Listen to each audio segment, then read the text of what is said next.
Mashindano haya ni mashindano ya aina yake yenye rekodi kubwa, si tu Tanzania, si tu Afrika Mashariki, bali Afrika nzima. Nikiwa kama waziri mwenye dhamana, leo asubuhi nilimjulisha Daktari Samia Suluhu Hassan ya kwamba nimealikwa kuwa mgeni rasmi kwenye Kili Marathon. Inaitwa International Kili Marathon. Ina watu wengi na wametoka mataifa mengi, na wafadhili hawa wamefanya kazi zaidi ya miaka 24 wakiwashika mkono.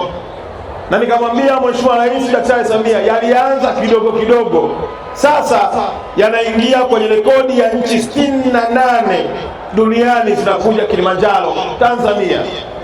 Na nikamwambia Mheshimiwa Rais, kupitia mashindano haya International Kili Marathon yamesababisha ukuaji mkubwa wa sekta ya utalii, ikiwemo pamoja na idadi kubwa ya watu kuja kupanda mlima Kilimanjaro. Nikamwambia sio hivyo tu, yamechagiza kwa kiwango kikubwa pato la mwananchi mmoja mmoja, kuanzia mfugaji kwa sababu anapata soko la kuuza nyama, kuanzia mkulima kwa sababu anapata soko la kuuza chakula, kuanzia kwenye rodi kwa sababu anapata mteja kulala kwenye kitanda, lakini kwenda mpaka kwa pota anayepandisha watu mlimani. Daktari Samia ameniagiza mambo matatu yafuatayo.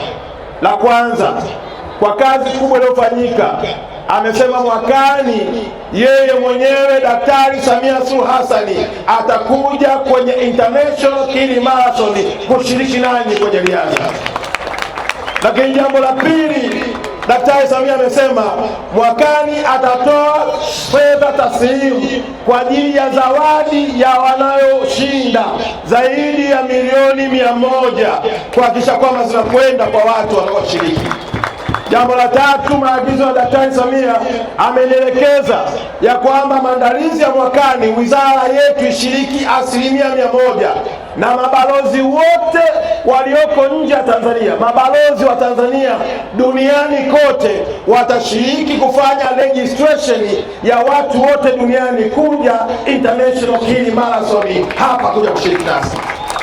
Naomba makofi mengi sana Daktari Samia kwa mapinduzi makubwa na mchango wake katika sekta yetu hii ya michezo, hususan katika mchezo wetu wa riadha.